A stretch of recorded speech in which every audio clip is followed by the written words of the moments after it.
Please be warned that this chapter contains depictions of self-harm, eating disorders, and OCD. Chapter 13. Oliver trots sleepily down the stairs, Thomas a tank engine pyjamas, Teddy in his arm.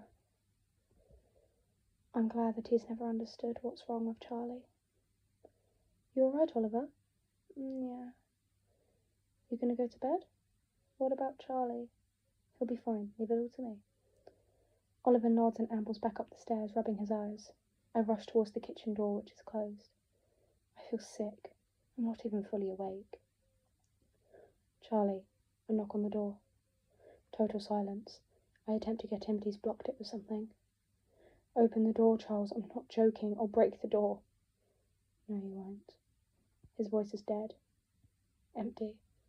But I'm relieved because he's alive. I turn the handle down and push with my whole body. Don't come in! He sounds panicked, which makes me panicked because Charlie is never panicked, and that is what makes him Charlie. Don't come in here, please! There's a clattering of things being frantically moved around. I keep heaving my body onto the door, and whatever is blocking it begins to move away. I make a gap large enough for me to slip inside, and I do. No, go away! Leave me alone! I look at him. Get out! He's been crying. His eyes are dark red and purple, and the darkness of the room drowns him in a haze. There's a plate of lasagna on the kitchen table, cold, untouched.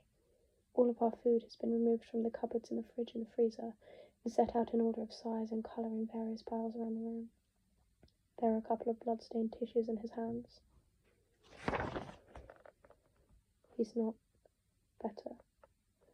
I'm sorry, he croaks, slumped in the chair, head rolled backwards, eyes vacant. I'm sorry, I didn't mean to, I'm sorry. I can't do anything. It's hard not to throw up. I'm sorry, he keeps saying. I'm so sorry. Where's Nick? I say. Why is he not with you? He goes deep red and then mumbles something inaudible. What? We argued. He left. I start shaking my head. It goes from left to right in an uncontrollable act of defiance. That bastard! That stupid bastard! No, Victoria, it was my fault. My phone is in my hand and I'm punching in Nick's number. He picks up after 2 rings. Hello? Do you understand the severity of what you have done, you absolute prick? Tori? What do you... If Oliver hadn't called me, Charlie might have... I can't even say it. This is entirely your fault. I'm not... Wait, what the hell's happened? What the hell do you think has happened? You left Charlie during a mealtime. You can't do that. You can't do that. You can't leave him while he's eating, let alone upset him. Didn't you learn that last year? I didn't. I trusted you. You were supposed to look after him, and now I've walked into the kitchen and he's... I shouldn't have gone out. I should have been here. I'm the person who was supposed to be there when this happens. Wait, what? I'm holding the phone so tight I'm shaking. Charlie is looking at me, silent tears falling from his eyes. He's so old now. He's not a little kid. In a couple of months he'll be 16 like me. He looks older than me, for God's sake. He could pass for 18, easy. I drop the phone, draw up a chair next to my brother and put my arms around him. Nick gets here, and with Charlie we clear up the kitchen. Charlie keeps wincing and clutching his head as I upset all of his precious piles of tins and packets, but I do it anyway because the psychiatrist told us that you have to be brutal. He used to shout at me when I moved his food around. Sometimes he tried to physically stop me. He doesn't do that anymore. I get rid of the lasagna. I find the first aid kit and put plasters on Charlie's arm. Luckily, the cuts aren't deep enough to need stitches this time. I set the table and I make 3 rounds of beans on toast and the 3 of us sit down. It's a difficult meal. Charlie doesn't want to eat anything. His knees keep bobbing up and down and his fork keeps reaching his mouth and stopping, unwilling to go any further. Sometimes in the hospital they let him drink this extremely high-calorie drink instead of eating a meal. We don't have any of that in our house. I try not to shout at Charlie because that will make everything worse. Eventually Nick and I escort him to bed. I'm sorry, says Charlie, lying in bed with his arm across his forehead. I'm standing at the doorway. Nick is on the floor in Charlie's spare pyjamas, which are much too small for him, with a spare duvet and pillow.